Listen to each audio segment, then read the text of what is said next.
উপলব্ধি করো যে তোমাকে একদিন এই দেহটা রেখে চলে যেতে হবে। গীতায়ও ভগবান বলছেন আমরা চিরদিন কেউ থাকতে পারবো না, যা তস্য হি ধ্রুব মৃত্যু, মরতে একদিন আমাদের হবেই হবে, কিন্তু কেউ মরতে চাই না। চাই কি? সবাই বাঁচার জন্য লড়াই, এই সবাই আমরা যেন বাঁচতে পারি, আমরা যেন থাকতে পারি, এই লড়াই আমাদের। কিন্তু মা, এই লড়াইয়ে আমরা জিততে পারবো না, মৃত্যুর কাছে আমাদের হারতেই হবে, হারতেই হবে। কিন্তু মা কথা হচ্ছে কি, আমরা যেন মা আমাদের মৃত্যুর পূর্বে জগতে যেন এমন কিছু করে যেতে পারি মা, মৃত্যুর পরেও যেন জগতের মানুষ আমাদের কর্মের জন্য আমাদের স্মরণ করে একবার। এই জন্যই বলছেন কীর্তিমানের মৃত্যু নাই। কিছু মানুষ আছে যারা মারা যাওয়ার পরে লোকে বলে মরে গিয়েছে, অনেক ভালো হয়েছে, সারাদিন ঝগড়া করতো, খারাপ ভাষা দিত, নিন্দা সমালোচনা। কিছু মানুষ আছে মারা যাওয়ার পরে অনেকে বলে লোকটা ছিল গো অনেক ভালো, লোকটা ছিল অনেক ভালো মা। এখানে সকলের জন্য এই নিবেদন, জন্ম হোক যথাতথা, কর্ম হোক ভালো মা। জন্ম তোমার কোন জায়গায় হয়েছে এটা মানুষ দেখবে না মা, মানুষ দেখবে তোমার কর্মটা, তোমার কর্ম কতটুক ভালো, তুমি তোমার কর্মের মাধ্যমে মানুষকে কতটুক সুখ দিতে পেরেছো, তুমি কি তোমার সমস্ত কর্ম গোবিন্দ চরণে সমর্পণ করতে পেরেছো, এটাই দেখবে মা। আমি সকল ভক্তজনে নিবেদন করে আমি বলবো কি, যদি তুমি মা মন থেকে জানতে তুমি একদিন মারা যাবে, আমার মনে হয় কি তুমি কখনো কারোর সঙ্গে ঝগড়া করতে পারতে না। যদি তুমি মন থেকে মানতে পারতো, হয়তোবা তুমি জানো যে তুমি একদিন মরবে, তুমি কি দিনে একবার ভাবো যে তোমাকে একদিন মরতে হবে?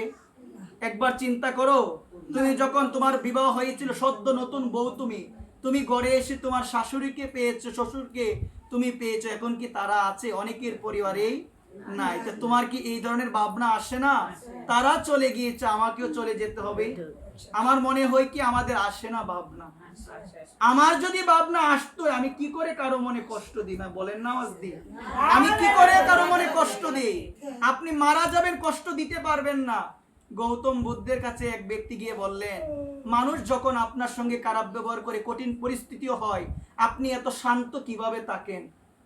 তখন গৌতম বুদ্ধ সেই ব্যক্তিকে বলেছিলেন যে আপনি আমাকে এই ধরনের বৃথা প্রশ্ন কেন করছেন? আপনি বাঁচবেন মাত্র 7 দিন, আপনি বাড়িতে চলে যান, এই প্রশ্ন করার কোনো দরকার নাই। সে বাড়িতে চলে গেল। গৌতম বুদ্ধ তাকে জানিয়ে দিল তুমি বাঁচবে কয়দিন? 7 দিন। বাড়িতে গেল, মনে আর কোনো শান্তি নাই, লোকের সঙ্গে ভালো ব্যবহার করে, কারণ মনে ঢুকে গিয়েছে সারা জীবন করলাম খারাপ কাজ, এখন তো গৌতম বুদ্ধ আমাকে জানিয়ে দিল বাঁচবো কয়দিন, এখন আর খারাপ কাজ কারোর সঙ্গে আমি আর করব না। অন্ততপক্ষে 7টা দিন আমি যেন একটু মানুষের সঙ্গে মিষ্টি ব্যবহার, ভালো ব্যবহার যেন আমি করে যেতে পারি, আমি আর কিছু চাই না।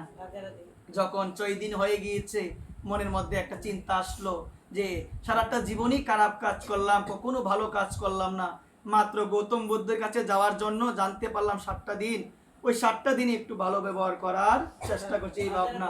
7 দিন হবে, গৌতম বুদ্ধের কাছে গেল, গিয়ে প্রণাম জানিয়েছে, বলছেন আপনার কাছে এসেছিলাম আমি 7 দিন পূর্বে, আপনি আমাকে বলেছিলেন আমি 7 দিন বাঁচবো, আজকে আমার শেষ দিন, আজকে আমার শেষ দিন। এই কথা বলার পরে গৌতম বুদ্ধ বললেন, তুমি যে আমাকে প্রশ্নটা করেছিলে যে আমি মানুষের সঙ্গে ভালো ব্যবহার কিভাবে করি, আমি এতটা শান্ত কিভাবে থাকি, আমি ভালো ব্যবহার কিভাবে করি, তুমি কি সেই প্রশ্নের উত্তর পেয়েছো? বলছে না। বলছে পাও নাই? বলছেন এই যে গত 7টা দিন তুমি কি কারোর সঙ্গে খারাপ ব্যবহার করেছো? বলছে না, করি নাই। বলছে কেন করো নাই? বলছে আপনি না আমাকে বলেছেন আমি 7 দিন বাঁচবো, তো আমার মনে হলো কি আমি যেহেতু 7 দিনই বাঁচবো, আর কারোর সঙ্গে খারাপ ব্যবহার করবো না। তো তাহলে কি তুমি উত্তর পাও নাই? বলছে হ্যাঁ, এখন পেয়েছি। বলছেন আমরা সবাই ভুলে গিয়েছি যে আমাকে একদিন মরতে হবে। আমি যদি জানতাম আমাকে মরতে হবে, আমি যদি জানতাম আমার এই দেহ থেকে আমার প্রাণ পাখি উড়াল দিয়ে চলে যাবে, আমি কখনো কারো মনে কষ্ট দিতাম না, আমি ভালো ব্যবহার করতাম, ভগবানের নাম করতাম, আমি কখনো এই মমত্ববোধ মায়ার সংসারের মধ্যে আমি জড়িয়ে যেতাম না, আমি মনটা ভগবানকে দিতাম। মন কোন দিকে দিতে হবে? দেশের প্রতি মন দিলে এটা হয় দেশ প্রেম, মায়ের প্রতি মন দিলে হয় এটা হয় মাতৃপ্রেম। কি প্রেম হয় সবাই বলেন না? মাতৃপ্রেম। ভাইয়ের প্রতি প্রেম দিলে মন দিলে হয় ভাতৃপ্রেম, বন্ধুর প্রতি মন দিলে হয় সখ্য প্রেম, আর ওই মনটা যদি গৌর গোবিন্দের প্রতি দিই এটা হলো গৌর প্রেম, নিতাই প্রেম। একবার জীবনটা তখনই সার্থক হবে যখন মনটা অন্য কোনো দিকে না দিয়ে যখন মনটা একমাত্র রাধারানীর চরণে আমরা যদি দিতে পারি জীবন সার্থক।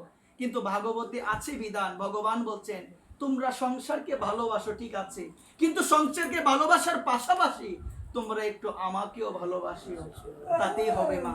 কিন্তু আমরা সংসারে মজে গিয়ে মা, সংসারে এই অনিত্য মায়ার মধ্যে পড়ে গিয়ে যিনি আমার পরম আপন তাকে আমরা ভুলে গেলাম। একবার প্রেম সে বলুন, তাকে আমরা ভুলে গেলাম, আমরা ভগবানকে ভুলে গেলাম, যিনি অন্তর্যামী, যিনি সব কিছু দেখছেন।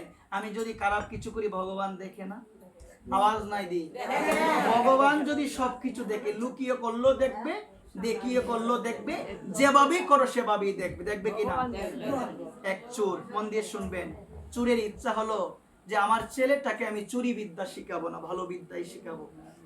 আমি তো চুরি করে সারা জীবন পার করে দিলাম, আমার সন্তানকে আমি কি শিখাবো না গো? চুরি বিদ্যা শিখাবো না। তাকে শিক্ষা অর্জনের জন্য গুরুকুলে পাঠালো। কিছুদিন শিক্ষা অর্জন করে সে চলে আসলো। একদিন সে বাড়িতে চলে আসার পরে কয়েকদিন থাকবে, আবার চলে যাবে। বাবা চিন্তা করলো ছেলে যখন চলে যাবে কিছু ডাব পেরে ছেলেকে দিয়ে দিই। এখন আমার তো ডাব গাছ নাই, সারা জীবন চুরি করে গেলাম, ডাব আমি কি করবো গো? ডাব আমি কি করব? ডাব আমি চুরি করব। গাছের মধ্যে উঠলো বাবা, আর নিচে ছেলেকে দাঁড় করিয়ে বললো যদি কাউকে দেখতে পাস আমাকে বলবি। বাবা উঠেছে, সে বলছে বাবা একজন দেখছে তুমি নেমে যাও, একজন দেখছে তুমি নেমে যাও। লাভ দিয়ে তাড়াতাড়ি করে নামলো। বলছে বাবা কে দেখছে বল না? বলছে বাবা ভগবান দেখছে। বলছে বাবা ভগবান দেখছে। উপলব্ধিটা কেমন? আমি তো মুখে বলি যে ভগবান সবকিছু দেখে, তাহলে আমি কি উপলব্ধিতে আনতে পেরেছি কথাটা? সে বাবাকে ডাক দিয়ে বলছে বাবা ভগবান দেখছে, তুমি মানুষের মনে কষ্ট দাও, হয়তোবা আমি দেখবো না, দেখছে কে? তুমি খারাপ কাজ করো, হয়তোবা আমি দেখবো না, দেখছে কে? উপলব্ধিতে নাই। উপলব্ধিটা সব থেকে কঠিন বিষয়। যখন ডাক দিয়ে বলছে বাবা একজন দেখছে, বাবা নামলো, বলছে কে দেখছে রে? বলছে বাবা ভগবান দেখছে। কারণ বাবা আমি যখন গুরুকুলে গিয়েছি আমার গুরুমশাই আমাকে শিখিয়েছে ভগবান সর্বত্র বিরাজমান, সব জায়গায় ভগবান আছে বাবা, কেউ যদি নাও দেখতে পাই ভগবান দেখে। বাবা তুমি যখন উপরে উঠেছো জগতের কোনো মানুষ দেখতে পাই না বাবা, আমার মনে হলো কি আমার গুরুদেব বলেছে ভগবান দেখতে পাচ্ছে, ওই জন্যই আমি বলেছি। তখন ছেলেকে আলিঙ্গন করে বললো বাবা রে সারাটা জীবনই খারাপ কাজ করে গেলাম, আর আমি আর চুরি করব না। আমাদের কি উপলব্ধিতে আসে বিষয়গুলো মা? উপলব্ধিটা সব থেকে কঠিন বিষয় মা। আজকে আমি উপলব্ধির কথাটা এই জন্য বলছি মা, আমরা কিন্তু তেমন ভাবে উপলব্ধি করতে পারি না। আমি আবারও বলছি মা, নামটাকে উপলব্ধি করার চেষ্টা করো। আমি রোগের সঙ্গে উদাহরণ দিলাম না, ববরোগ নিরাময়ের একমাত্র ওষুধ হরিনাম মহামন্ত্র মা। ববরোগ নিরাময়ের ওষুধ, এটা শুধু এভাবে মুখে মুখে বলে গেলেন, হৃদয় থেকে নাম করলেন না, মন থেকে নাম করলেন না, কাজ কিছু হবে? হবে কি মা? হবে না। কারণ সকল গৌর অনুরাগী, নিতাই অনুরাগী ভক্ত চরণে এই নিবেদন মা, একটু বোঝার চেষ্টা করবেন, একটু উপলব্ধিতে আনার চেষ্টা করবেন। জীবনটা এত দূর চলে গেল, 50 কারো 60, কারো 40-এর উপরে, কারো 45 হয়ে গেল। আপনি কতটুক সময় আমার গোবিন্দকে ভালোবেসে দিতে পেরেছেন? আপনি কতটুক সময় এই ভক্ত সঙ্গের মধ্যে এসেছেন? একটাবার আপনি ভেবে দেখবেন, একটাবার ভেবে দেখবেন। জীবন বেলা শেষের পথে উপলব্ধি তো আসে না। লালাবাবুর নাম শুনেছেন সবাই? সবাই শুনেছেন। লালাবাবুর জীবনে একটা কথাতে উপলব্ধি হয়েছিল, বাবা বেলা তো যায়, বাসানায় আগুন দিবে না। একটা কথা মা। আমরা তো লক্ষ কোটি কথা শুনি, পরিবর্তন হয় না। লালাবাবু জমিদার ছিল, তার মেয়ে বলছেন কি বলছেন, বাবা বেলা তো যায়, আগুন দিবে না বাসনায়। সে চিন্তা করলো আমার জীবন বেলা তো ডুবে যাচ্ছে, একটা দিন গেল মানে একটা দিন আমার পরমায় থেকে কমে গেল, আর পাবো না। সেটা পাওয়া যাবে কি? চলে যাবেন মা একদিন, সবাইকে চলে যেতে হবে, কোনো গ্যারান্টি নাই কখন যে কার মৃত্যু হবে, কোনো গ্যারান্টি নাই। প্রতিদিন মৃত্যুকে স্মরণ করো, একদিন মরতে হবে। দেখবেন আস্তে আস্তে হৃদয়ের মধ্যে বৈরাগ্য প্রবেশ করবে। ভাববেন কি ভাববেন? যে আমি মারা গিয়েছি, ছেলে চাকরিতে আছে, ছেলে আসবে, একটু কান্নাকাটি করবে, তোমাকে ভালো করে সবাই স্নান করাবে, স্নান করানোর পরে তোমাকে শ্মশানে উঠানো হবে। এই যে এত সুন্দর আদরের দেহ 2-3 ঘন্টার আগুনে পুরো একদম ছাই হয়ে যাবে। আহা, দেহের খাবারের জন্য এত ব্যস্ততা, দেহের খাবারের জন্য এত ব্যস্ততা, দুই ধরনের খাদ্য, একটা দেহের ক্ষুধা আর একটা হলো আত্মার ক্ষুধা। সারা জীবন দিয়ে গেলাম, একবার যদি খাবার না হয় দেহ কাঁপে, সঠিক মতো খাবার যদি গ্রহণ না হয় চলতে পারি না। এতদিন ধরে আমি যে আমার আত্মার খাবার দিলাম না, আমার আত্মার কি হয়েছে? আমার ভবনদী পাড়ি দেওয়া কি সহজ হবে? তাড়াহুড়া করে জীবনে কিচ্ছু হয় না মা, তাড়াহুড়া করে জীবনে কিচ্ছু হবে না। আমরা দেখতে পাই কিছু মা আছে, কিছু বাবা আছে, অনেক তাড়াহুড়া করে। শুনে যাও একটা কথা, মন দিয়ে শুনে যাও, এমন একটা জায়গা আছে ভবনদীর ঘাট, সেখানে তাড়াহুড়া করে কিচ্ছু হবে না। দাঁড়িয়ে থাকতে হবে, যদি নিতাই চাঁদ তোমাকে কৃপা না করে সমস্ত কিছু বৃথা হয়ে যাবে। ওই কারণেই তো বলছে আমরা এত ধর্মকর্ম করি কিন্তু শেষের দিনে গিয়ে হিসাব নিকাশ আমার তো আর মিলে না। আরে এত কিছু করলাম, মিলে না কেন গো মা? হিসাব করার মধ্যে শুদ্ধতা ছিল না। করেছি ঠিক আছে, মানুষকে ভালোবাসতে পারি নাই, করেছি ঠিক আছে, মনের মধ্যে হিংসা কমাতে পারি নাই, সমস্ত কিছু বৃথা হয়ে যাবে। কে কি করলো এটা দেখো না, সর্বদা নিজের দোষ দেখার চেষ্টা করতে হবে, সর্বদা আত্মদোষের অনুসন্ধান করতে হবে যে আমার মধ্যে কতটুক ত্রুটি আছে, আমার মধ্যে কতটুক দোষ আছে। সবাই বলো রাধে রাধে। ভগবানের কথা এখানে বিশ্রাম দিব। বিশ্রাম দেওয়ার পূর্বে সকল গৌর অনুরাগী, নিতাই অনুরাগী ভক্ত চরণে আমি দিন অতিদিন নিবেদন, ফুলটা এখানে বাজাই, আমি দিন অতিদিন নিবেদন করে বলবো, পাঠের মধ্যে অসংখ্য ভুল ত্রুটি হয়েছে, আপনারা সবাই ক্ষমা সুন্দর দৃষ্টিতে দেখবেন। জয় রাধেশ্যাম, জয় নিতাই। ও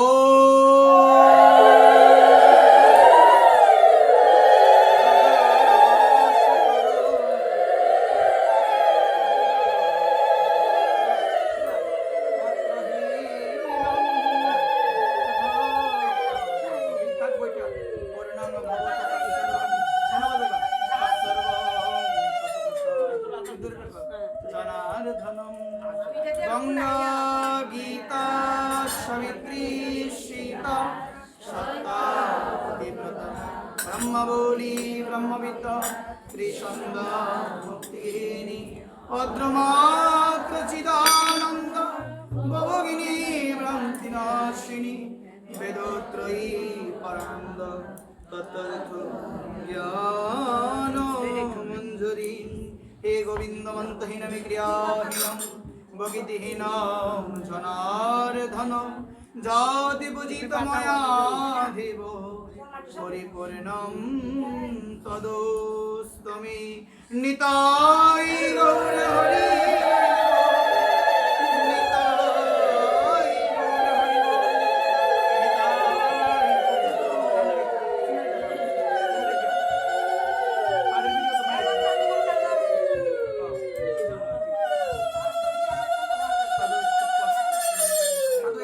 একটু কষ্ট করে ধরে রাখেন, কষ্ট হইব না, কাই মই কইছে ধরব। আচ্ছা একটু সময় ধরে টপ করে দেব, আমরা একটু গানটা যাতে না লড়ে তল্লে লড়ে জয় নিতাই, জয় গুরু, জয় রাধে। সুন্দর টিয়া পরে দিতে পারবো। অক্রোধ পরমানন্দ নিত্যানন্দ রায় অভিমান শূন্য নিতাই নগরে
বৃন্দাবনে একবার কৃষ্ণ বলে হইয়া বহুলে।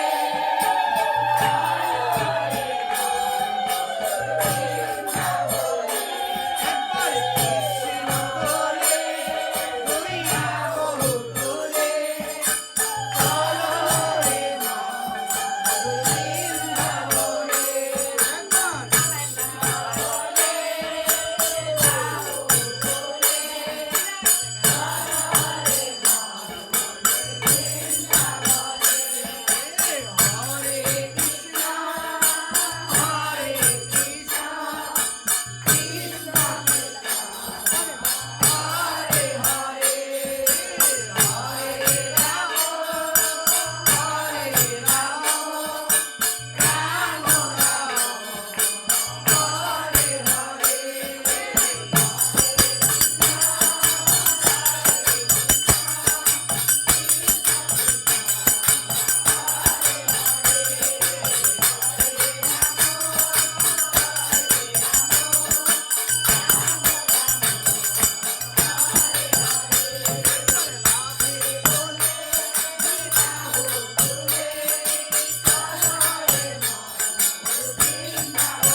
হরে কৃষ্ণ হরে কৃষ্ণ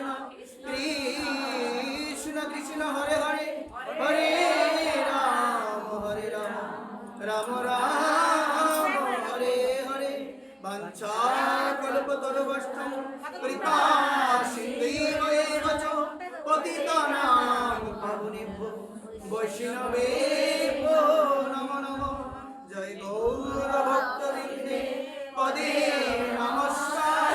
জয় গৌর ভক্তবৃন্দে পদে নমস্কার। সবে কৃপা করে চরণ ধরে শিরে দাও আমার। সবে কৃপা করে গো চরণ ধরে শিরে দাও আমায়। জয় গৌর ভক্তবৃন্দের পদে নমস্কার। জয় গৌর ভক্তবৃন্দে পদে নমস্কার। যে নাম সে ভজ নিষ্ঠা করি নামে আপনি শ্রীহরি শতবার সুবর্ণ গো কোটি কন্যা তথাপি না হয় কৃষ্ণ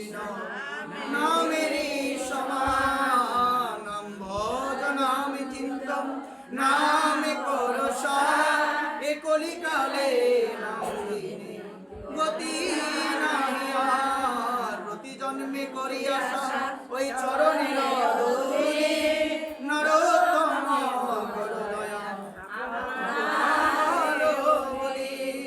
श्री कृष्ण चैतन्य महाप्रभु की नित्यानंद प्रभु की श्रीमानोदयित प्रभु की बलधर गोस्वामी की श्रीवास पंडित की पंचदत्त भगवान की राधा गोविंद भगवान की राधा श्याम सुंदर भगवान की राधा मदन मोहन भगवान की राधा मदन गोपाल भगवान की राधा दामोदर भगवान की राधा गिरिधारी भगवान की राधा रमन भगवान की राधा गोकुलानंद भगवान की राधा बंकु बिहारी भगवान की राधा श्याम सुंदर भगवान की तुलसी महारानी की जमुना महारानी की भक्ति महारानी की वृंदा महारानी की करुणामयी राधा रानी की कृष्ण मनोहारिणी की प्राणेश्वरी की वृंदावनेश्वरी की कुंडेश्वरी की वृंदावन धाम की द्वादश वन की बसना धाम की नंदग्राम की श्याम कुंडो की राधा कुंडो की गिरि गोवर्धन की तालवन की जावट की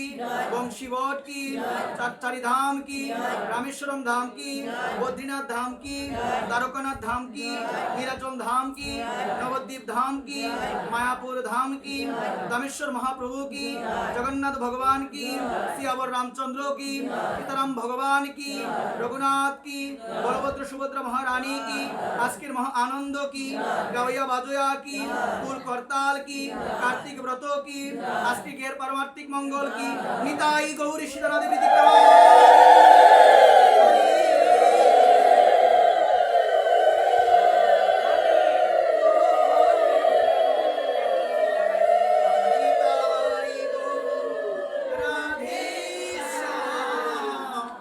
जप हरे कृष्ण हरे राम निताई गौर राधे श्याम जप हरे कृष्ण हरे राम भज निताई गौर राधे श्याम जप हरे कृष्ण हरे राम भज निताई गौर राधे श्याम जप हरे कृष्ण हरे राम सतगुरुदेव भगवान की जय।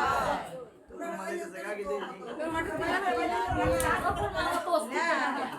টাইম শেষ